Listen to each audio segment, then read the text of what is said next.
Hello hello friend, नमस्कार, राम राम, अस्सलाम वालेकुम, जय श्री राम, सत श्री अकाल। और कैसे हो सब लोग? अच्छे हो? तो हमने अभी तक दो वीडियो डाले हैं, एक पॉलीमर फर्स्ट का और एक स्ट्रक्चरोमेट्री का फर्स्ट का। आज हम आपको पॉलीमर सेकंड पार्ट स्टार्ट करेंगे। और पॉलीमर सेकंड पार्ट जो है, अब देखो पॉलीमर है बहुलक, और पॉलीमर के पार्ट नंबर एक जो है फर्स्ट पार्ट, पार्ट एक, और पार्ट एक में तो क्या हमने बहुलक जो है उस बहुलक का अर्थ क्या है, पॉलीमर का मीनिंग। दूसरा सेकंड पार्ट में हमने बहुलक जो है उस बहुलक का क्लासिफिकेशन यानी वर्गीकरण किया है, किस बहुलक को किस आधार पे कितने प्रकार में बांट सकते हैं, और एग्जाम के दृष्टिकोण से उसमें एग्जाम में किस प्रकार से प्रश्न आते हैं, वो हमने पार्ट फर्स्ट में किया था, जो लगभग 1 घंटा 17 मिनट का वीडियो था। आप लोगों ने 1 घंटा 17 मिनट का वीडियो पूरा देखना, वो उसमें सब चीजें आपके क्लियर हो जाएगी। उसके बाद पार्ट नंबर 2 है, और पार्ट नंबर 2 में उस वर्गीकरण के जस्ट आगे वाला भाग करेंगे हम यहाँ।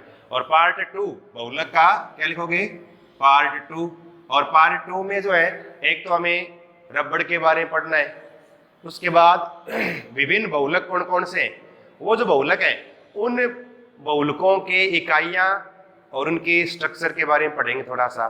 और उसके बाद 2-4 पॉइंट अलग से, और भार, संख्या, औसत अनुभार, भार, औसत अनुभार, उनकी इकाइयां, जैव निम्नीकृत, जैव अनिम्नीकृत।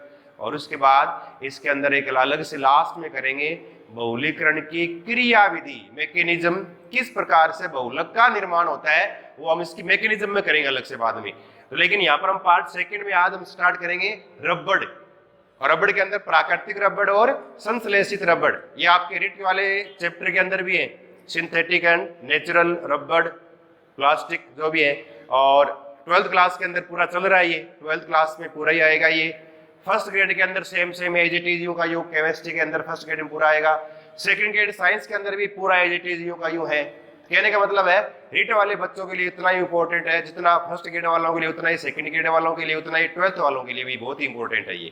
तो 12th writ, second grade, first grade के जो जितने बच्चे हैं वो स्टार्टिंग से लेकर पार्ट फर्स्ट देखें, उसके बाद पार्ट सेकंड जो आएगा अभी शुरू कर रहे हैं, इस पार्ट सेकंड को पूरा देखें। अब देखो पार्ट सेकंड में हम यहां स्टार्ट करेंगे पॉलीमर में रबड़। क्या लिखना हमें, रबड़। और रबड़ जो है, इस रबड़ में देखो 2 प्रकार करने हमें, एक तो इसमें प्राकृतिक रबड़ और एक हम इसमें करना है संश्लेषित रबड़। और प्राकृतिक रबड़ और संश्लेषित रबड़ जो है उसमें किस प्रकार से इसका निर्माण होता है और इनमें किस प्रकार से एग्जाम में क्वेश्चन पूछे जाते हैं, वो हमें इसमें करना है। अब देखो प्राकृतिक रबड़, पहले हम करेंगे इसमें नेचुरल रबड़, प्राकृतिक रबड़ जिसको नेचुरल रबड़ बोलते हैं, नेचुरल रबड़। अब देखो प्राकृतिक रबड़ में जो है सबसे पहले प्राकृतिक रबड़, प्राकृतिक बहुलक, और प्राकृतिक बहुलक कहां से प्राप्त होते हैं, प्रकृति से प्राप्त होते हैं। इसका मतलब प्राकृतिक रबड़ हमें प्रकृति से प्राप्त होगा। और प्रकृति से प्राकृतिक रबड़ कहां से मिलता है, इसके लिए आपको याद रखना है एक प्लांट का नाम, पादप जिसकी सहायता से हमें रबड़ मिलता है। तो पादप का नाम याद रखना है पहले तो, प्राकृतिक रबड़ जिस पादप से प्राप्त होता है उस पादप का नाम। और नाम में क्या याद रखना है, ये नाम याद रखना आपको, एक हेबिया ब्रेसिलियंसिस,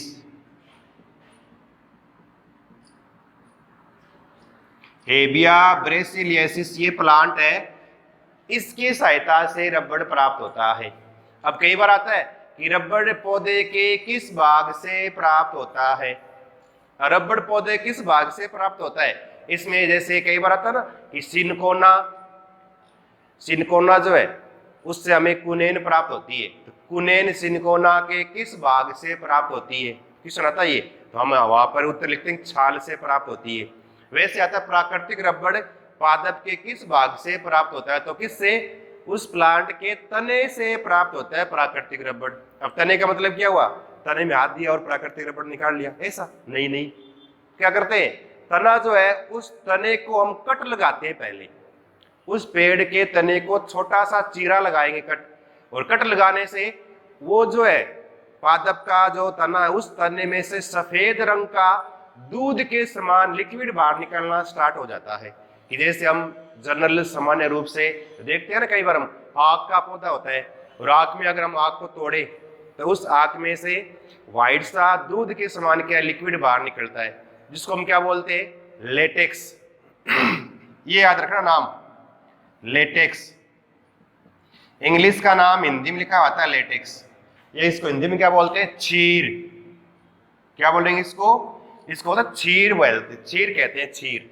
तो कई बार ये भी आता है कि प्राकृतिक रबड़ पादप के किस भाग से प्राप्त होता है, वहां लिख देते हैं लेटेक्स।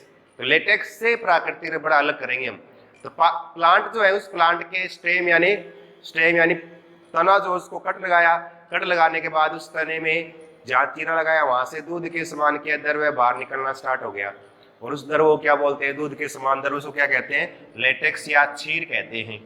और ये चीर जो है ना, ये लेटेक्स, ये क्या है, रबड़ का कणों का कोलाइडी विलयन है। ये क्या, ये रबड़ के कणों का कोलाइडी विलयन है चीर। मतलब उस विलयन में रबड़ के बिल्कुल छोटे छोटे कण पार्टिकल जो है वो किसके अंदर क्या है, डिजोल्व रहते हैं, घूमते रहते हैं। उन्हें हमें अलग करना है इस कोलाइडी विलयन से। तो ध्यान रखना, ये लेटेक्स जो है लेटेक्स जो है ये रबड़ के कोलाइडी विलयन, और कोलाइडी विलयन कितना है, 30 से 40% रबड़ का कोलाइडी विलयन है। ये 30 से 40% इसमें रबड़ पाया जाता है।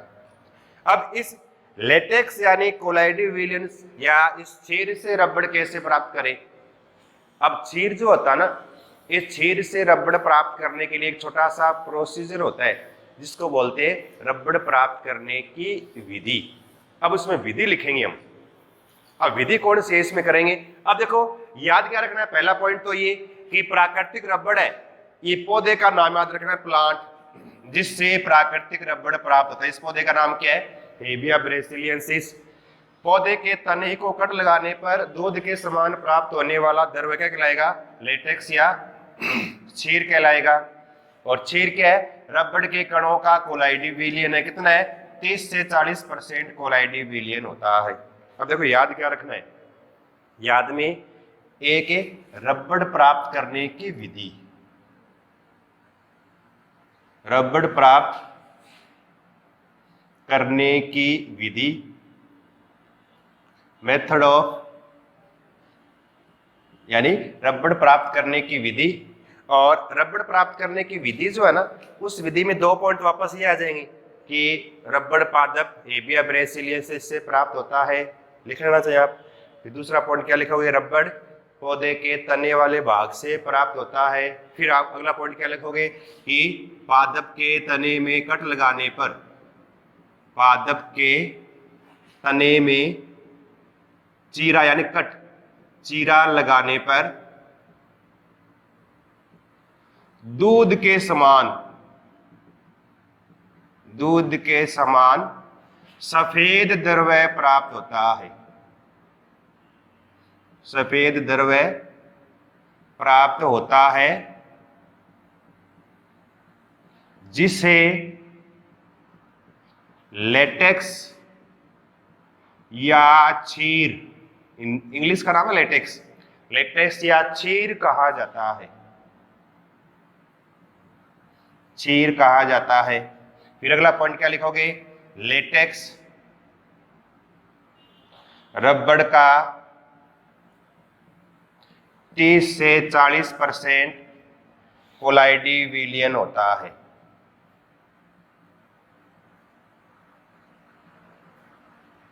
30 से 40% कोलाइडी विलयन है। और इस कोलाइडी विलयन से हमें रबड़ अलग करना है, तो क्या करेंगे, इस कोलाइडी विलयन को हम करेंगे स्कंदित। क्या करेंगे, इसको कोगुलेट यानी इसका स्कंदन करेंगे। और स्कंदन करेंगे ना तो रबड़ के कण क्या हो जाएंगे, अलग हो जाएंगे, रबड़ के पार्टिकल वो अलग हो जाएंगे। जैसे हम दूध जो होता है ना, दूध का करते हैं स्कंदन, दही जमाते हैं तो दूध में जावड़ लगा के खट्टा डालते हैं और उसमें क्या है, दूध स्कंदित हो जाता है। स्कंदित होने के बाद दूध का वसा वाला भाग अलग हो जाएगा, और अगर दूध में पानी ज्यादा हो तो पानी थोड़ा उस दही में अलग दिखता है हमें, तो उसको दूध का स्कंदन होना यानी कोगुलेशन होना। क्या करेंगे, इस कोलाइडी विलयन का स्कंदन करेंगे। स्कंदन करने के लिए इस कोलाइडी विलयन में क्या करेंगे, एसिटिक अम्ल डालते हैं, और एसिटिक अम्ल डालते ही वो क्या हो जाएगा, बिल्कुल स्कंदित हो जाएगा, और स्कंदित होते ही उस कोलाइडी विलियन यानी क्षीर में से रबड़ वाले कण जो अलग बैठ जाएंगे पेंदे में, और पानी अलग हो जाएगा, जल वाला भाग अलग हो जाएगा। क्या करेंगे, इसको निथार लेंगे। निथारने के बाद रबड़ के कणों का जो भाग है वो अलग प्राप्त हो गया, और वो जो अलग प्राप्त हुआ रबड़, उस रबड़ को बोलते हैं कच्चा रबड़, या कहते हैं इसको क्या कहते हैं, क्रेप रबड़। और वो कच्चा रबड़ अधिक उपयोगी नहीं है, क्यों नहीं, उसका हम कारण करेंगे। अगर इसको अगर शॉर्ट में लिखना चाहो ना आप इसको, तो इसको छोटा सा आप ऐसे लिख सकते हो, यूं इस प्रकार से डायग्राम से आप बता सकते हो। यूं ये प्लांट, इस प्लांट का नाम हेबिया ब्रेसिलियंसिस, हेबिया ब्रेसिलियंसिस। फिर ये प्लांट जो है, इस प्लांट के क्या कर दिया हमने, कट लगा दिया यूं चीरा लगाने पर, इसके यानी तने वाले भाग में यहां कट लगाया, चीरा लगा दिया हमने, कट चीरा लगा दिया, और चीरा लगाने पर यहां से क्या है, दूध के समान लिक्विड प्राप्त हो रहा है अलग से, उसको अलग टबों में अलग प्राप्त कर लेते हैं ऐसे, इस तरह से। और ये दूध के समान अलग द्रव प्राप्त हुआ ना, इसको क्या बोलते हैं, लेटेक्स। लेटेक्स या इसको बोलते हैं क्षीर। और ये क्या है, 30 से 40% कोलाइडी विलियन है, ये कोलाइडल सॉल्यूशन, कोलाइडी विलियन, रबड़ का कोलाइडी विलियन है। अब ये 30 से 40% रबड़ का जो कोलाइडी विलियन है ना, इसको थोड़ा सा पहले हम तनु करते हैं, डाइल्यूट तनु करते हैं, और क्या करके, जल मिलाकर,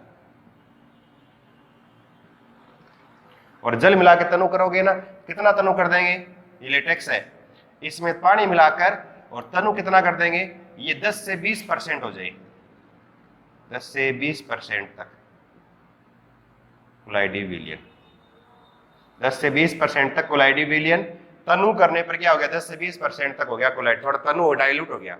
अब क्या करेंगे, इसका स्कंदन करेंगे, स्कंदन कोगुलेशन, और इसका स्कंदन करने के लिए क्या डालते हैं, इसमें एसिटिक अम्ल डाल देंगे, एसिटिक एसिड, सिरके का अम्ल CH3COOH, अचार वगैरह में डालते हैं खट्टा करने के लिए, और वैसे ज्यादा हानिकारक नहीं है, इसका खाने में उपयोग लेते हैं, सिरके का अम्ल, एसिटिक एसिड डालेंगे।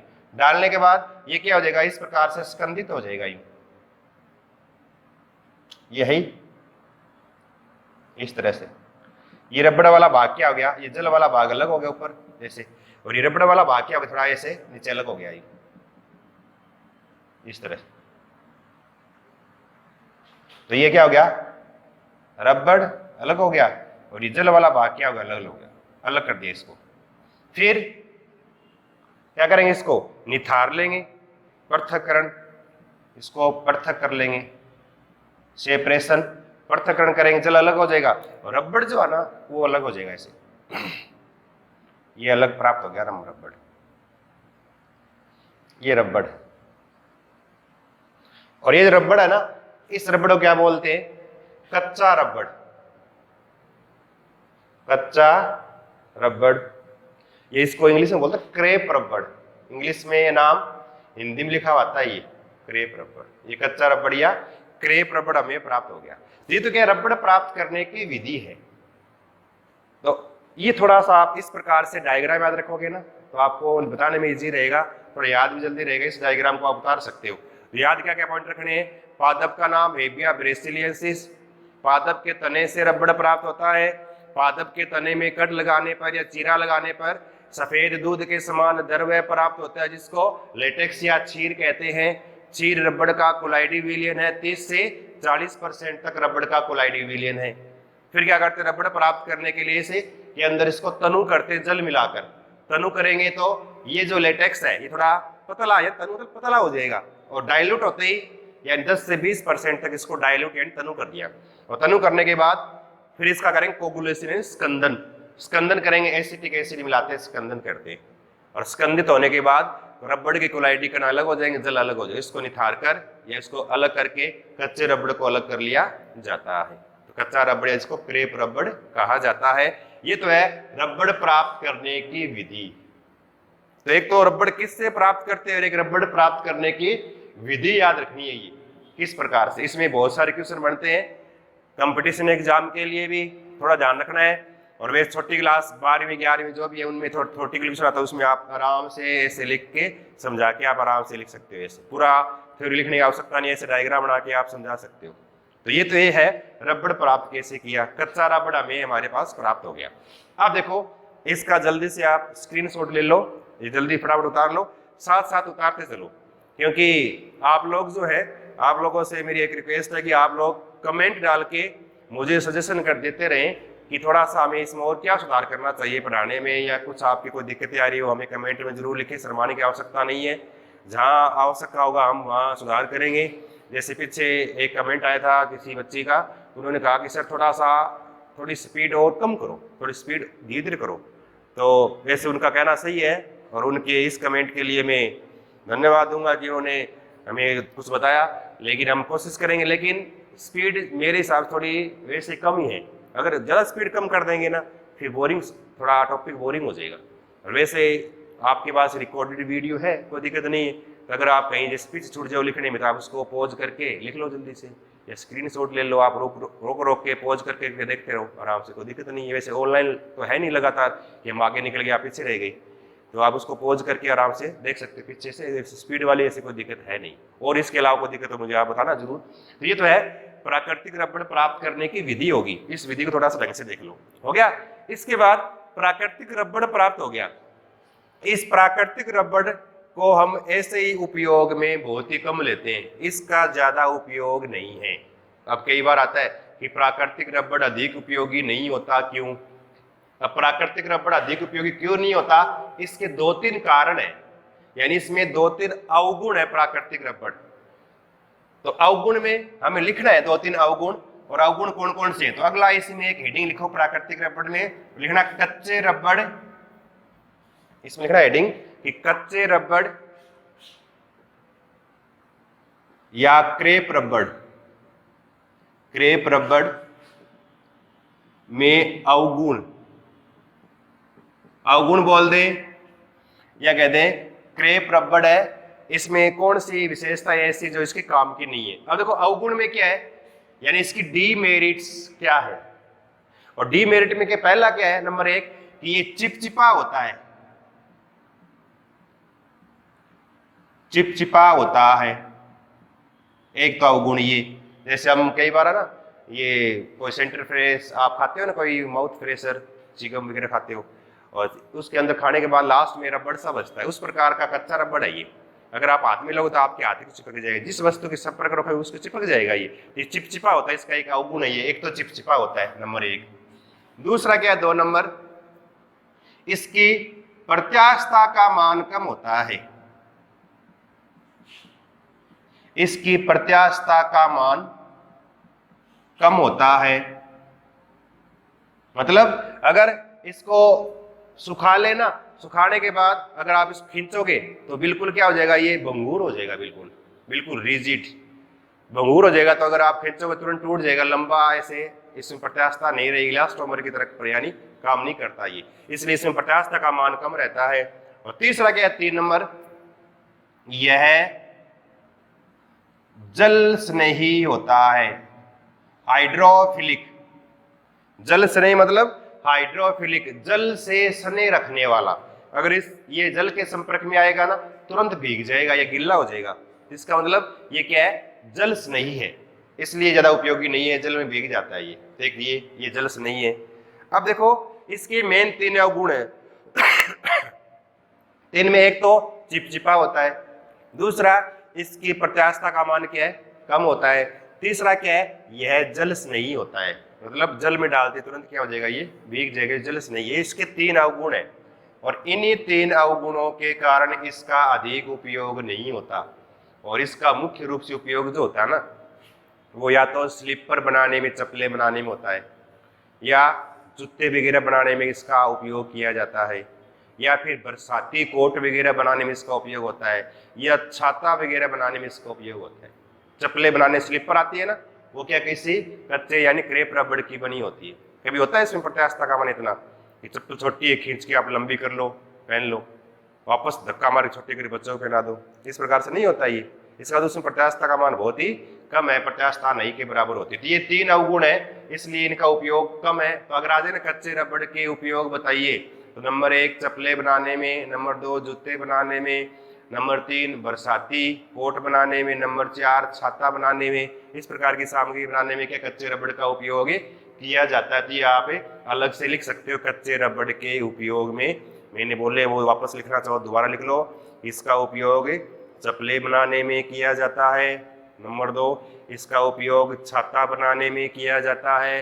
नंबर 3 लिख लो, इसका उपयोग बरसाती कोट वगैरह बनाने में किया जाता है, जूते वगैरह बनाने में किया जाता है। तो आप ये अलग से उपयोग इसके लिख सकते हो। उपयोग जो मैंने बोर्ड पे लिखे नहीं है, आप अपने कॉपी में मैंने अभी बोल रहे हैं वापस नोट डाउन कर लो, लिख लो।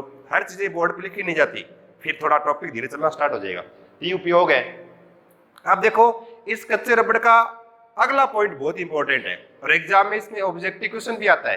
क्वेश्चन क्या आता है कि कच्चे रबड़ को सल्फर के साथ गर्म करने की क्रिया को कहते हैं तो वोल्केनाइजेशन, या वल्केनाइजेशन यानी रबड़ का वल्कनीकरण, या कई बार आता है रबड़ का वल्कनीकरण किसे कहते हैं, तो रबड़ को सल्फर के साथ गर्म करना रबड़ का वल्कनीकरण कहलाता है। अब कच्चा रबड़ अधिक उपयोगी नहीं है ना, तो इसको और अधिक उपयोगी बनाने के लिए इस कच्चे रबड़ का वल्कनीकरण किया जाता है। तो अगला इसमें टॉपिक जो है ना कच्चे रबड़ में, वो क्या है, रबड़ का वल्कनीकरण। तो अगला एक हेडिंग लिखो इसमें, वल्कनीकरण, वल्कनीकरण, वल्केनाइजेशन,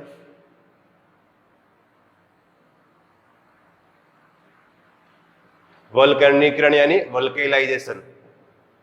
और वल्कनीकरण में क्या है, रबड़ को सल्फर के साथ गर्म करना। यानी इसके परिभाषा में क्या लिखोगे कि कच्चा रबड़ अधिक उपयोगी नहीं होता, अधिक उपयोगी नहीं होता, इसलिए इसकी प्रत्यास्थता का मान अधिक करने। अब देखो लिखा ना कच्चा रबड़ अधिक उपयोगी नहीं होता, अजय कच्चा रबड़ अधिक उपयोगी क्यों नहीं होता, कौन आ जाएंगे, चिपचिपा होता है, प्रत्यास्थता का मान कम होता है, जल्द नहीं होता है, इसलिए उपयोगी नहीं होता। तो अधिक उपयोगी नहीं है क्यों, इसकी प्रत्यास्थता का मान कम है, तो क्या करेंगे, इसलिए इसकी प्रत्यास्थता का मान अधिक करने के लिए, अधिक करें, अधिक करने के लिए वह चिपचिपाहट को खत्म करने व जल प्रतिकर्षी बनाने के लिए, जल प्रतिकर्षी बनाने के लिए, यानी हाइड्रोफोबिक, जल प्रतिकर्षी यानी हाइड्रोफोबिक, तो जल प्रतिकर्षी बनाने के लिए इसे सल्फर के साथ गर्म किया जाता है, गर्म किया जाता है। इस क्रिया को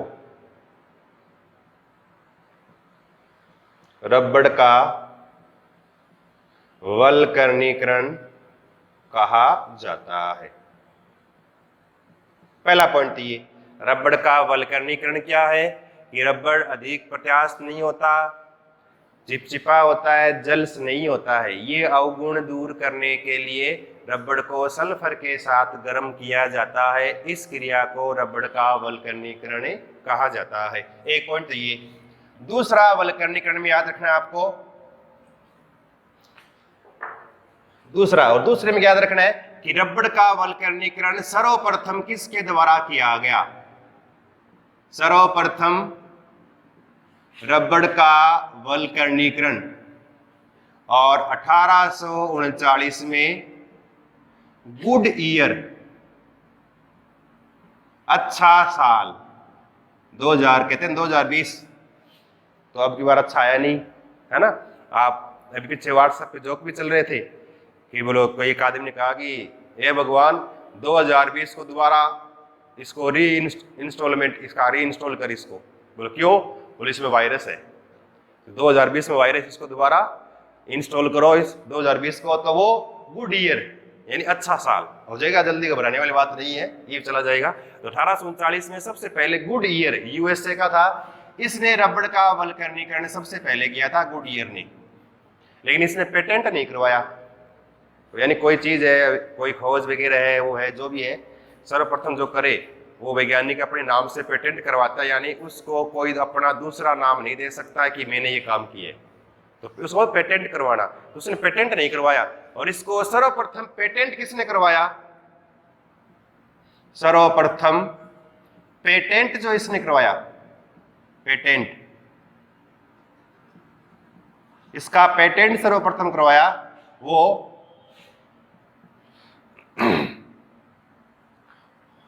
हॉकिंस।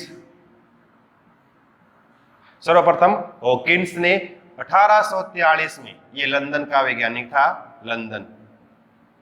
लंदन का था ये हॉकिंस, है ना। इसने सर्वप्रथम क्या है 1843 में इसका पेटेंट करवाया था रबड़ के वल्कनीकरण का। तो रबड़ का वल्कनीकरण करने वाला पहला व्यक्ति, और उसमें किसका नाम आएगा? गुडईयर का 1839 में यूएसए ने के द्वारा किया गया। एक ये पॉइंट ध्यान रखना है। उसके बाद रबड़ का वल्कनीकरण है क्या, परिभाषा हो गई, किसने किया वो हो गया। इसके बाद रबड़ का वल्कनीकरण किसने था, उसमें आपको थोड़ा सा फिर डायग्राम भी बनाना पड़ेगा, और किस प्रकार से वो रबड़ का वल्कनीकरण, ये मिटा देता हूं मैं, ये तो आपने लिख लिया होगा ना। देखो अब आगे वाला भाग, और डायग्राम में क्या करोगे कि रबड़ जो है ना, इसके बाद इसकी संरचना करेंगे, प्राकृतिक रबड़ का रासायनिक संगठन, वहां संरचना बताएंगे। अब एक बार इसको देख लो आप कि रबड़ की संरचना बनाएंगे, ऐसे बनाएंगे इसकी संरचना, ऐसे CH2, फिर C, फिर CH3, फिर यहाँ C, यहाँ डबल बॉन्ड CH, फिर यहाँ CH2, फिर आगे वापस CH2। इस प्रकार से इकाइयां जो है ना, आइसोप्रीन की इकाइयां एक लंबी श्रृंखला में जुड़ी रहती है, ऐसे आगे जुड़ती चली जाएगी, ऐसे इधर भी आगे जुड़ रही है ऐसे। ये है रबड़, प्राकृतिक रबड़ की एक इकाई। इसके पास में क्या आई, प्राकृतिक रबड़ की जैसे मान लो दूसरी इकाई, इस तरह से यहाँ ऐसे लिखते जाएं, और ये दूसरी इकाई,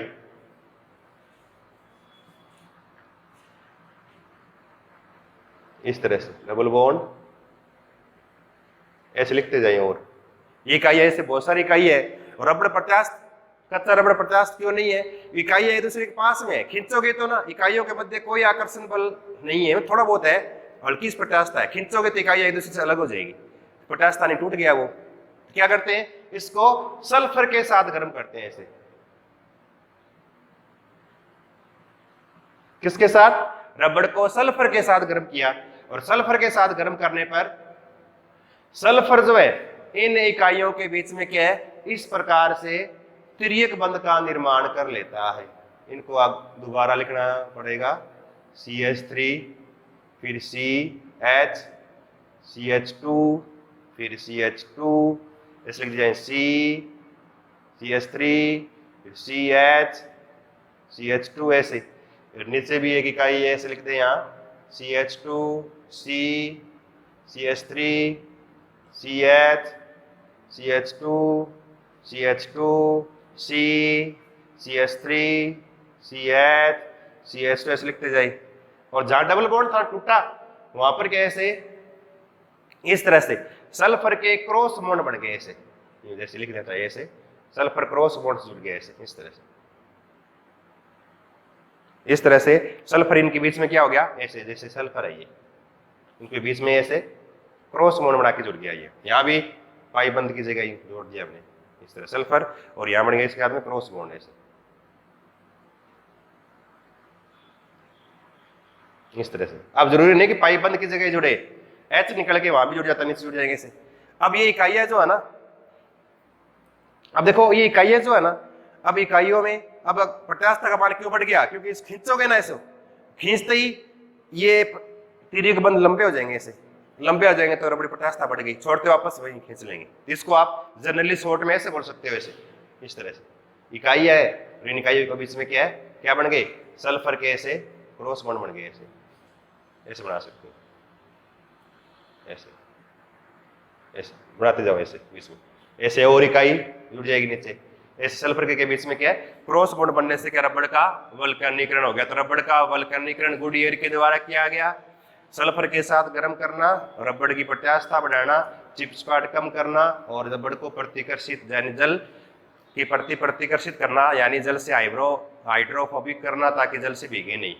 अब ये रबड़ बिल्कुल क्या हो गया, ज्यादा इंपॉर्टेंट हो गया, ज्यादा इंपॉर्टेंट, ज्यादा उपयोगी हो गया। अभी प्रत्यास्थता का मान बढ़ गया, रबड़ खींचो लंबा हो जाएगा। यूं महिलाएं बोलती है चोटी वाला रबड़, चोटी में डाला रबड़, 1 घंटा दिया, 2 घंटे दिए, 3 घंटे दिए, ऐसे रबड़ टूटता नहीं बेचारा, लगा रहते।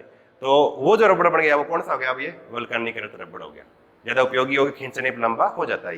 ये तो है प्राकृतिक रबड़ किससे प्राप्त हुआ, प्राकृतिक रबड़ का वल्कनीकरण अधिक उपयोगी बनाने के लिए। उसके बाद इसका अगला पॉइंट जो है उसमें क्या है, प्राकृतिक रबड़ का रासायनिक संगठन क्या है, मतलब प्राकृतिक रबड़ किस प्रकार की इकाई है। और रासायनिक संगठन में पहला पॉइंट याद रखना है कि प्राकृतिक रबड़ में कौन सी इकाइयां, अब मिटा दूं क्या, ये इसका ले लिया अपने लोगों ने स्क्रीनशॉट या इसको लिख लिया होगा, या आप वीडियो रोक के ऐसे लिख लेना, बाद में मिटा देता हूं इसको मैं। अब देखो इसके रासायनिक संगठन में जो है, और रासायनिक संगठन में किस किस इकाइयों के मिलने से बना है, तो पहला पॉइंट याद रखना है, प्राकृतिक रबड़ जो है वो क्या, आइसोप्रीन रासायनिक संगठन, केमिकल कंपोजिशन ऑफ नेचुरल रबड़, रासायनिक संगठन, केमिकल कंपोजिशन ऑफ नेचुरल रबड़ यानी प्राकृतिक रबड़ का रासायनिक संगठन। तो पहला पॉइंट याद रखना है, प्राकृतिक रबड़ की एकलक इकाई का नाम, प्राकृतिक रबड़ जो है वो है आइसोप्रीन। क्या है, आइसोप्रीन का समबहुलक है, क्या है, का होमोपोलिमर, समबहुलक, सम मतलब पीछे हमने किया बहुलक का वर्गीकरण, सम मतलब समान, यानी बहुलक जो है उस इकाई, बहुलक के अंदर सभी जुड़ने वाली इकाइयां बिल्कुल क्या है, समान है। तो सभी इकाइयां कौन सी है, आइसोप्रीन वाली। तो आइसोप्रीन की बहुत सारी इकाइयां जुड़ करके प्राकृतिक रबड़ का निर्माण करती है। अगर इसकी हम संरचना बनाए ना, वैसे आइसोप्रीन का कई बार एग्जाम में छोटा सा लिखते हैं फॉर्मूला, और फॉर्मूले में क्या है, उसका मॉलिक्यूलर फॉर्मूला लिखते हैं मिला के।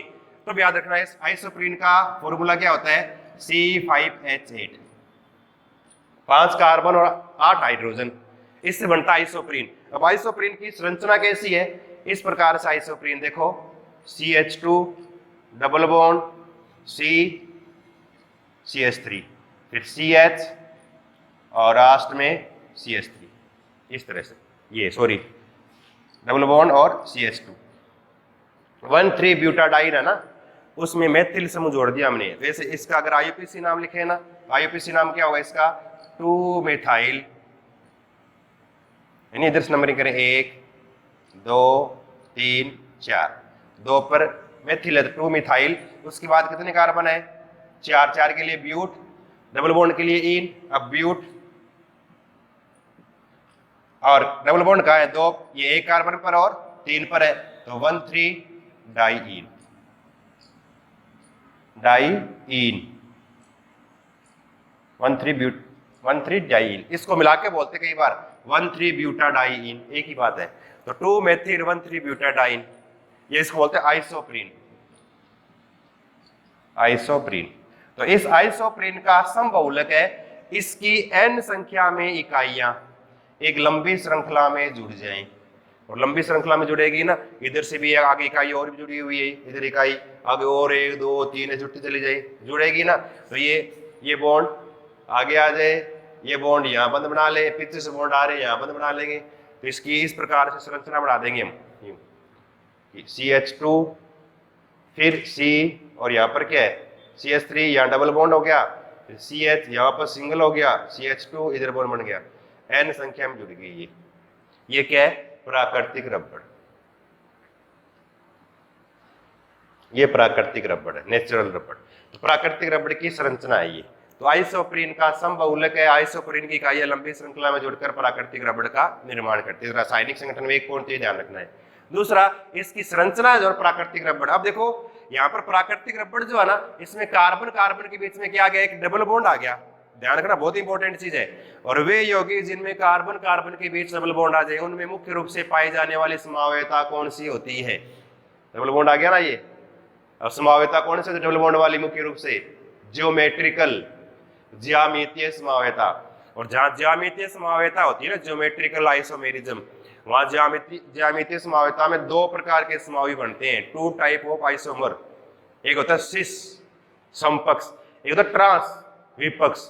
अब इसके भी दो रूप बनेंगे, और दो रूप बनेंगे इसलिए प्राकृतिक रबड़ के दो रूप होते हैं संरचना के आधार पे। अगर इसकी संरचना बनाए तो ऐसे बनाएंगे यूं, CH2 CH3 फिर डबल बॉन्ड CH CH2, ऐसे आगे जोड़ते चले जाएं इकाइयां और भी। अब देखो इसके दो रूप बनेंगे, आगे और जोड़ते चाहिए आप, CH2 फिर दोबारा C, ऐसे CH3 double bond CH CH2, ऐसे जोड़ते चले जाए इन संख्या में। अब देखो इसके दो रूप कैसे बनेंगे? डबल बॉन्ड वाली इकाई जो है ना, इस डबल बॉन्ड वाली इकाई को कैसे जोड़े? अब अगर इसको मैं लिख दूं ऐसे, देखना आप, CH2 है ना, फिर यहां इसको लिख दिया मैंने C, अब डबल बॉन्ड वाला है ना, और यहां लिख दिया मैंने जैसे CH3। ये तो है CH2C पर CH3, CH2C पर CH3, डबल बॉन्ड फिर CH H, फिर CH2 CH2, फिर आगे वाला वापस CH2, फिर वापस C आ गया डबल बॉन्ड वाला, इस पर क्या है एक CH3, फिर C, इस पर H, वापस क्या आ गया CH2, जोड़ते जाएंगे। तो इस संरचना में देखो, इस वाली संरचना में, पहली वाली संरचना में, इस संरचना में क्या है CH2 CH2 CH2 CH2 या CH3, इधर CH3, तो समान समूह के एक तरफ ही आ रहे हैं। और वे ज्योमेट्रिकल आइसोमर, वे ज्यामितीय समवायी जिनमें समान समूह एक तरफ उपस्थित, उसको क्या बोलते हैं? सिस, यानी समपक्ष। तो ये क्या है? प्राकृतिक रबड़ का सिस रूप है। ये समपक्ष क्या है? प्राकृतिक रबड़ का सिस रूप, यानी इसको समपक्ष बोलते हैं। और इस समपक्ष रूप का एक नाम इसको बोलते हैं हेबिया रबड़। इसका नाम क्या है? इसका नाम है हेबिया रबड़। क्या नाम इसका? हेबिया रबड़। यानी तो सिस रूप को हेबिया रबड़ कहा जाता है। तो एक तो सिस रूप ऐसे बन जाए, एक इसका दूसरा समवायी बने, वो बनाए ट्रांस। अब बिठा दो ये तो इधर वाला। अब देखो ट्रांस वाले में कैसे बनाओगे? अगर ट्रांस बनाए तो ट्रांस वाले में इस प्रकार से ही, और ट्रांस वाले में ये जो रूप है ना, ऐसे ऐसे लिख दिया ये कि CH2 फिर C, फिर यहाँ पर क्या है CH3, फिर डबल बॉन्ड, फिर C। अब अगला CH2 आ गया, इसको मैं नीचे कर दूं यूं, CH2 H ऊपर, फिर CH2 है ना, उसके बाद वापस क्या आ गया C, फिर डबल बॉन्ड है ना, ये तो रबड़ वाला ही C डबल बॉन्ड। उसके बाद क्या आ गया वापस दो रूप, यहां पर क्या कर दिया हमने, इधर कर दिया CH3 फिर H, ये ना इधर CH2, इस तरह से यहाँ H, इस तरह से करते चले जाएं। और इस रूप में देखो CH2 फिर इधर CH2, फिर वापस इधर CH2, इधर करना इसको CH2, इधर CH3 CH2, ऐसे। तो मतलब एक दूसरे का अपोजिट चले, CH2 CH2 CH2। और जिस संरचना में इस प्रकार से अपोजिट संरचना बने उसको क्या बोलते हैं? ट्रांस, या तो इसको विपक्ष रूप। और यहाँ एक पॉइंट याद रखना है, प्राकृतिक रबड़ के विपक्ष रूप का एक नाम इसको बोलते हैं गट्टा पर्चा रबड़।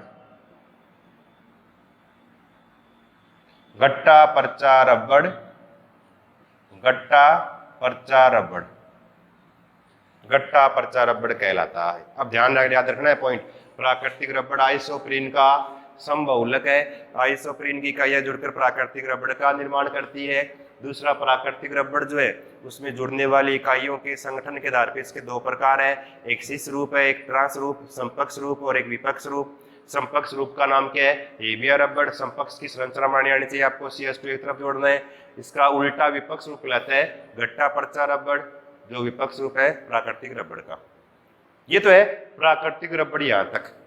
तो प्राकृतिक रबड़ देखो कौन कौन सी है, पादप से प्राप्त हुआ वो, प्राप्त करने की विधि किस प्रकार से, मैंने डायग्राम बनाया था, प्राप्त करने की विधि कैसी होगी प्राकृतिक रबड़, प्राप्त होने के बाद कच्चा रबड़ मिला, कच्चा रबड़ अधिक उपयोगी नहीं था, उसका रीजन क्या था, हमने इसका रीजन किया था। उसके बाद उसको और अधिक उपयोगी बनाना हो क्या करते, रबड़ का वल्कनीकरण किया, वल्कनीकरण करने के बाद प्रत्यास्थता बढ़ गई, जल प्रतिकर्षी हो गया आराम से, और इसकी में चिपचिपाहट खत्म हो गई। फिर हमने क्या किया, प्राकृतिक रबड़ जो है उसका रासायनिक संगठन किया है, रासायनिक संगठन में किससे बना है प्राकृतिक रबड़, उसकी संरचना कैसी है, और संरचना में दो प्रकार की संरचना है, समपक्ष रूप और विपक्ष रूप। समपक्ष को बोलते हैं बियर रबड़, विपक्ष को बोलते हैं घट्टा पर्चा रबड़ कहते हैं। ये तो है, यहां तक आपके प्राकृतिक रबड़ पूरा हो, ठीक है ना। एक तो प्राकृतिक रबड़, उसके बाद प्राकृतिक रबड़ के बाद रबड़ में दूसरा पॉइंट, और वो क्या है, संश्लेषित रबड़। तो प्राकृतिक रबड़ तो यानी 2-मेथिल-1,3-ब्यूटाडाइन यानी आइसोप्रीन का समबहुलक है, लेकिन संश्लेषित रबड़ जहां नाम आए ना वहां आइसोप्रीन नहीं होता। आइसोप्रीन में जो CH3 जुड़ा हुआ है ना, इसको हटा दे तो क्या बचेगा, सिर्फ 1,3-ब्यूटाडाइन। तो इसको यूं बोल सकते हो कि संश्लेषित रबड़ जो होता है ना वो 1,3-ब्यूटाडाइन का समबहुलक भी हो सकता है और विषम बहुलक भी हो सकता है। जुड़ने वाली सभी इकाइयां 1,3-ब्यूटाडाइन की भी हो सकती है, और 1,3-ब्यूटाडाइन के साथ में अन्य इकाइयां भी जुड़ सकती हैं। तो अगला एक पॉइंट लिखना, संश्लेषित रबड़।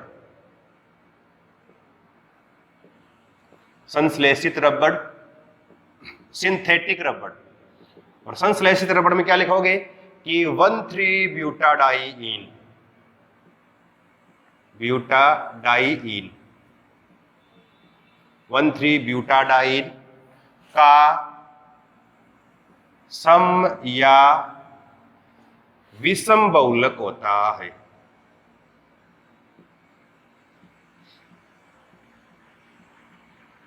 सम या विषम बहुलक होता है किसका, 1,3-ब्यूटाडाइन का सम या विषम बहुलक कहलाएगा संश्लेषित रबड़। अब संश्लेषित रबड़ में हमें 2-3 प्रकार लिखने हैं। 2-3 प्रकार में एक तो कौन कौन से प्रकार है, देखो संश्लेषित रबड़ के प्रकार में 2-3 पॉइंट है, उनकी इकाइयों के नाम याद रखने। एक तो ये ब्यूना एन, ब्यूना एन ऐसे लिखा हुआ आता है। देखो इसके नाम है ना, इस नाम से ब्यूना एन, इस नाम से आप इसकी इकाइयों के नाम बता सकते हो। संश्लेषित रबड़ के नाम से इकाइयों के नाम बता सकते हो। देखो ब्यूना एन, बीयू मतलब 1,3-ब्यूटाडाइन, मतलब 1,3-ब्यूटाडाइन का फॉर्मूला ऐसे इस तरह से, डबल बॉन्ड CH3 1,3-ब्यूटाडाइन, 1,3-ब्यूटाडाइन, एन इकाइयां जुड़ जाए, एक ये प्लस या आयु अल्टरनेट जोड़ते हैं इसको, एक या दूसरा ब्यूना के बाद एन मतलब नाइट्राइल यानी एक्रिलोनाइट्राइल। अब एक्रिलोनाइट्राइल का फॉर्मूला क्या होता है, इसको बोलते हैं, अगर CL लगा दे इसको बोलते हैं एक्रिलोनाइट्राइल, एक्रिलोनाइट्राइल, एक्रिलोनाइट्राइल। ये इकाइयां जुड़े अल्टरनेट, 1,3-ब्यूटाडाइन एक्रिलोनाइट्राइल, 1,3-ब्यूटाडाइन एक्रिलोनाइट्राइल, ऐसे जुड़ते चली जाएं n संख्या में तो जुड़ेगी। तो अब देखो Na जो है ना, यहाँ Na लिखा है, Na का मतलब क्या है, किसका संकेत है, ये किसका है, सोडियम, यानी यह अभिक्रिया सोडियम की उपस्थिति में होती है। इसका मतलब सारा सब कुछ यही है, 1,3-ब्यूटाडाइन एक्रिलोनाइट्राइल के जुड़ने से ब्यूना एन का निर्माण होता है, यह अभिक्रिया सोडियम की उपस्थिति में होती है। अब आप जोड़ सकते हो, 25 इकाइयां जुड़ती चली जाए, ये बॉन्ड यहाँ आ जाए, ये बॉन्ड इनके बीच बन जाए, ये बॉन्ड आगे बंद बना ले, ऐसे जुड़ती चली जाए। तो जुड़ेगी तो इसको यूं लिख दे कि CH2, फिर सिंगल बॉन्ड हो गया CH, यहाँ बॉन्ड डबल हो गया, फिर CH, फिर यहाँ पर बॉन्ड क्या हो गया, सिंगल CH2, फिर ये बॉन्ड यहाँ बन गया दोनों के बीच में सिंगल बॉन्ड, फिर CH2, फिर बॉन्ड सिंगल हो गया CH, फिर आगे बंद बन गया, नीचे क्या है CN, ये जुड़ गया n संख्या में। n संख्या में जुड़ने से क्या बन गया, ये क्या बन गया, ब्यूना n का निर्माण हो गया। ये संश्लेषित रबड़ है, ब्यूना n का निर्माण हो गया। किस किस के मिलने से बनता है, 1,3-ब्यूटाडाइईन, और दूसरा पॉइंट क्या है, एक्रिलोनाइट्राइल। तो इकाइयों के नाम क्या है, 1,3-ब्यूटाडाइन और एक्रिलोनाइट्राइल के विषम बहुलीकरण से। देखो दोनों अलग अलग इकाई है, तो विषम बहुलीकरण है, यानी विषम बहुलक है। लेकिन कौन सा, योगात्मक एक संघनन है, योगात्मक, साथ में कोई अन्य छोटे अणुओं का निष्कासन नहीं हुआ, सबका योग हो गया, तो योगात्मक बहुलक है। तो विषम भी और योगात्मक भी है। तो एक तो ब्यूना n, दूसरा लिखें सेकेंड। अब सेम इस तरह से इसका दूसरे का नाम है, ब्यूना n की जगह क्या करते हैं, ब्यूना s कर दिया, ब्यूना s, और ब्यूना s को ऐसे लिखेंगे BUNA, ब्यूना s। अब वापस पहले वाले की तरह ही, BU मतलब क्या होता है, ब्यूटाडाइईन, तो ब्यूटाडाइईन CH2 double bond CH single bond CH double bond CH2, ये क्या है, 1,3-ब्यूटाडाइईन प्लस दूसरा 1,3-ब्यूटाडाइईन और दूसरा S मतलब स्टाइरीन। अब स्टाइरीन होता है कि आगे अलग से बहुलक के, जब हम इसमें आगे और पढ़ेंगे कौन सा बहुलक किससे मिलने से बनता है, इकाई लिखेंगे ना, वहां पर पॉलीथीन लिखवाएंगे, पॉलीथीन का अलग अलग भाग लिखाएंगे, पॉलीथीन में H निकाल के क्या जोड़े तो कौन से बनेंगे, तो यहाँ देखो एथीन में H निकाल के CN जोड़ा, एक्रिलोनाइट्राइल। अगर यहाँ पर H निकाल के जोड़ दें C6H5, इसको बोलते हैं स्टाइरीन, ये स्टाइरीन है। तो मतलब याद करने का तरीका क्या है, एथीन जो है ना, यूं इस एथीन में एक H निकाला, यहां से निकाल के अगर ये काम में लें CH2 डबल बॉन्ड CH2, तो क्या बनेगा, पॉलीथीन बनेगा। फिर एक H निकाल दें, यहां लगा दें Cl, तो बन जाएगा वाइनिल क्लोराइड, तो PVC पॉली वाइनिल क्लोराइड बन जाएगा। अगर यहाँ Cl लगा दिया तो एक्रिलोनाइट्राइल, तो बन जाएगा पॉली एक्रिलोनाइट्राइल। अगर यहाँ H निकाल के लगा दिया C6H5 स्टाइरिन, तो स्टाइरिन हो जाएगा, तो पॉलीस्टाइरिन बन जाएगा। अगर ये सारे H निकाल दें, F लगा दें, तो टेफ्लॉन बन जाएगा, पॉलीटेट्राफ्लोरोएथीन का निर्माण। मतलब इनके आधार पे अलग अलग बना सकते थे। यहाँ मैंने H निकाला और लगा दिया C6H5 स्टाइरिन। अब जोड़ दें इसकी तरह ही सेम, ये बॉन्ड यहाँ आ जाए, ये बॉन्ड यहाँ आ जाए, ये बॉन्ड आगे बना ले, पीछे से बॉन्ड आ रहा है यहाँ पर भी, इस तरह से ये इकाई बन जाएगी। CH2 single bond CH double bond CH single bond CH2 single bond CH2 single bond CH, यहाँ पर क्या होगा C6H5, इस तरह एक बंद CH2 सिंगल बंद CH डबल बॉन्ड, फिर CH सिंगल बॉन्ड CH2, फिर सिंगल बॉन्ड CH2, फिर सिंगल बॉन्ड CH, फिर ऐसे आगे जुड़ते चले जाएंगे n संख्या में। n संख्या में जुड़ने से क्या बन गया, ये ब्यूना S का निर्माण हो गया, ब्यूना S। तो ये भी संश्लेषित रबड़, ब्यूना S भी क्या है, संश्लेषित रबड़ है, यानी इसका हमने निर्माण किया है। तो संश्लेषित रबड़ के दो भाग, तो ये ब्यूना N ब्यूना S, और Na वापस वही है, N यहाँ पर क्या है, वही सोडियम, अभिक्रिया सोडियम की उपस्थिति में होती है। तो ब्यूना N याद है तो ब्यूना S भी याद हो जाएगा आपके, बिल्कुल इजी सा है।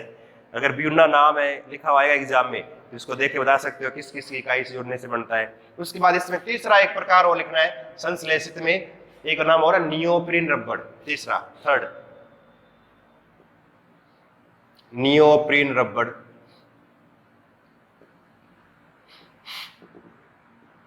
नियोप्रीन रबड़, और नियोप्रीन रबड़ में जो है ना, जैसे इसके ना आइसोप्रीन से बना प्राकृतिक रबड़, नियोप्रीन मतलब आइसोप्रीन वाली इकाई जुड़ेगी, लेकिन आइसोप्रीन में CH3 था, वहां हटा देंगे CH3 को और Cl लगा देंगे, उसको तो क्लोरोप्रीन। तो क्लोरोप्रीन का समबहुलक कहलाएगा नियोप्रीन। अब क्लोरोप्रीन मतलब ऐसे ही, आइसोप्रीन में यूं था ना, देखो एक बार आइसोप्रीन की संरचना बना रहा हूं मैं, ये था आइसोप्रीन में, ये था आइसोप्रीन, और अगर यहां से हम CH3 हटा दें, क्या जोड़ दें, यहां Cl लगा दें, इसको बोलते हैं क्लोरोप्रीन। ये क्या है, ये क्लोरोप्रीन है। अब क्लोरोप्रीन की है इकाइयां जुड़ जाए लंबी श्रृंखला में। अब पहले वाले की तरह जोड़ना, यहां बंद आके जुड़ जाए, ये बॉन्ड यहाँ बीच में आ जाए, ये बॉन्ड आगे बंद बना ले, ऐसे इकाइयां जुड़ती चली जाएगी, वो जुड़ेगी तो CH2 सिंगल बॉन्ड C, फिर यहाँ Cl double bond CH single bond CH2 फिर सिंगल बॉन्ड आगे जुड़ जाए n संख्या में। और क्लोरोप्रीन से क्या बन जाएगा? नियोप्रीन रबड़ का निर्माण, नियोप्रीन रबड़। ये भी क्या है? संश्लेषित रबड़ है। चौथा इसमें एक नाम और याद रखना है, ABS रबड़। अब देखो इकाई है, लिख लो, बाकी आप जोड़ लोगे। ABS रबड़ ए मतलब एक्रिलोनाइट्राइल, ये वाला भाग लेना है। दूसरा बी मतलब ब्यूटाडाइन, तो ब्यूटाडाइन और एक्रिलोनाइट्राइल तो वही, प्लस एस स्टाइरिन, यानी इन दोनों को मिला के बनाया रबड़ ABS रबड़। यानी ब्यूटाडाइन बी वाला, ए एक्रिलोनाइट्राइल प्लस स्टाइरिन, तो एक्रिलोनाइट्राइल लेंगे पहले, फिर लेंगे ब्यूटाडाइन, फिर लेंगे स्टाइरिन, इनको जोड़ देंगे। जुड़ने से क्या बनेगा? ABS रबड़ का क्या हो जाएगा? निर्माण हो जाएगा। तो ये तो क्या है? संश्लेषित रबड़ के क्या हो गए इसमें प्रकार। तो अलग अलग आपको संश्लेषित रबड़ के क्या अलग अलग है, इस प्रकार से चार, ज्यादा नहीं 4 प्रकार तो आपको याद रखने हैं। तो प्राकृतिक रबड़ क्या है वो हो गया सॉरी, और संश्लेषित रबड़ में ब्यूनाइन, ब्यूना एस, क्लोरोप्रीन रबड़ और नियोप्रीन रबड़ हो गया। तो यहाँ तक है रबड़ आपके सिलेबस में, रबड़ है क्या, किस प्रकार से, किससे बनता है, वो सारा आपको याद रखना है। तो याद कर सकते हो। थोड़ा सा मैंने स्पीड बढ़ाई क्योंकि थोड़ा सा चैप्टर बड़ा है, जल्दी से होगा नहीं, ज्यादा पार्ट बढ़ जाएंगे, लेकिन आप उसको आप आराम से वीडियो के अंदर पॉज करके आराम धीरे धीरे आराम से इसको देख सकते हो, समझ सकते हो, कोई दिक्कत नहीं होगी आपकी। उसके बाद रबड़ के बाद अब देखो अब कौन कौन से बहुलक है और कौन कौन सा बहुलक किस किस के मिलने से बना है। अब देखो 3-4 तो हमारे पास हो गई। प्राकृतिक रबड़ हमने कर लिया ना, ब्यूना एन कर लिया, ब्यूना एस कर लिया, यानी विभिन्न बहुलक, उनके उदाहरण, एग्जाम्पल, और इकाइयों के नाम, उसकी संरचना, ये 2-3 चीजें करनी है। अब बहुलकों के देखो एग्जाम्पल्स, उदाहरण। अब देखो एग्जाम्पल्स में क्या है, अब देखो लिख रहा हूं, वो तो आपने कर लिया, कौन कौन से कर लिए देखो। प्राकृतिक रबड़ हो गया पीछे, प्राकृतिक रबड़ संरचना बनाई है हमने। दूसरा ब्यूना एन अभी किया हमने, ब्यूना एन भी किया, किससे बनाया ना। तीसरा ब्यूना एस, हमने ब्यूना एस भी कर लिया, किससे मिलकर बना हुआ है, ठीक है ना। चौथा हमने किया है नियोप्रीन रबड़, नियोप्रीन रबड़ ये भी हमने कर लिया। नियोप्रीन रबड़ किससे मिलकर बना है? क्लोरोप्रीन के समबहुलक को बोलते हैं नियोप्रीन, ये कर लिया हमने पीछे। इसके बाद 5वां ABS रबड़ लिख लिया आपने, ब्यूटाडाइन स्टाइरिन और एक्रिलोनाइट्राइल, ब्यूटाडाइन स्टाइरिन के मिलने से बनता है ABS रबड़, ये भी हमने कर लिया। ये 5 तो हमने पीछे इसकी संरचना बना ली है। अब देखो छठे से आपको थोड़ा सा अलग से ध्यान रखना है। छठा नंबर, 6 नंबर, 5 तो हो गए, उसके बाद 6 नंबर, और 6 नंबर जो है ना, 6 में पॉलीथीन। पॉलीथीन हमने पीछे की है, ये पीछे पॉलीथीन। पॉलीथीन एकलक इकाई का नाम क्या है? जिसके नाम में पॉली लग जाए ना, पॉली हटा दो, आगे वाला नाम देख लो, वो इसकी एकलक इकाई का नाम है एथीन। एथीन जुड़ गए n संख्या में, क्या बन गया? पॉलीथीन का निर्माण। CH2 double bond CH2 ethene, n संख्या में जुड़ने से क्या बन गया? पॉलीथीन का निर्माण। इस तरह से CH2 सिंगल बॉन्ड CH2 जुड़ गए n संख्या में, जुड़ने से क्या बन गया? ये पॉलीथीन का निर्माण हो गया, ये पॉलीथीन है। अब इसी पॉलीथीन से अलग अलग 3-4 के हम आप याद कर सकते हो। 7वां आपको कह दे PVC, पूरा नाम याद रखना है, poly vinyl chloride, poly vinyl chloride PVC। और अब देखो किससे मिलकर बना है? इकाई का नाम क्या हो जाएगा? Vinyl chloride. तो एकलक इकाई का नाम, एकलक का नाम लिखो वाइनिल क्लोराइड, एकलक का नाम वाइनिल क्लोराइड। उसके बाद संरचना बनाए ना, तो वाइनिल क्लोराइड में कैसे बनाओगे? एथीन की संरचना कैसी थी? यूं, n संख्या में जुड़ा एथीन पॉलीथीन बन गया। एथीन में से H निकाल दें, यहां जोड़ दें Cl, इसको बोलते हैं वाइनिल क्लोराइड। Vinyl chloride. और इसके जुड़ने से क्या बन जाएगा? पॉलीवाइनिल क्लोराइड। संरचना और याद रखनी है, ऐसे CH2 CH Cl, ऐसे क्या बन गया? ये पॉलीवाइनिल क्लोराइड यानी PVC का निर्माण हो गया। उसके बाद 8 नंबर PAN, क्या नाम है? पूरा नाम poly acrylo nitrile. Poly acrylo nitrile. अब पॉली एक्रिलो नाइट्राइल किससे मिलकर बनेगा? क्या नाम आएगा? एक्रिलो नाइट्राइल से। अब एक्रिलो नाइट्राइल का फॉर्मूला वही एथीन का formula CH2 double bond CH2। अब H निकाल दे एथीन में, क्या लगा दे? यहाँ Cl लगा दे, ये बन गया acrylo nitrile. Acrylo nitrile, acrylo nitrile. ये जुड़ जाए N संख्या में, क्या बन जाएगा? पॉली एक्रिलो नाइट्राइल बन जाएगा। CN बॉन्ड, और ये N संख्या में जुड़ गए, क्या बन गया? पॉली एक्रिलो नाइट्राइल PAN, पान का निर्माण हो गया। इसी प्रकार से 9वां पॉलीस्टाइरीन।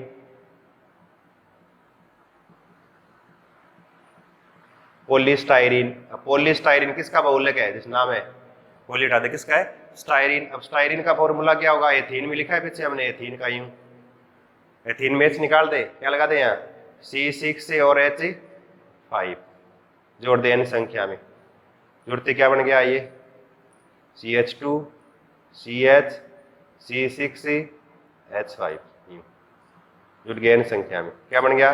पॉलीस्टाइरीन का निर्माण हो गया, पॉलीस्टाइरीन बन गया। इसी प्रकार से यहां दिख जाएगा ना आपको, देखना कंप्यूटर महोदय, देखना यहाँ इसको दिख जाएगा इस बोर्ड पे। हाँ चलो 10 नंबर। और PTFE, ये नाम, पूरा नाम क्या है? कई बार पूछ लेते इसका पूरा नाम। PTFE, तो इसका पूरा नाम क्या होगा? पॉली टेट्रा फ्लोरो एथीन।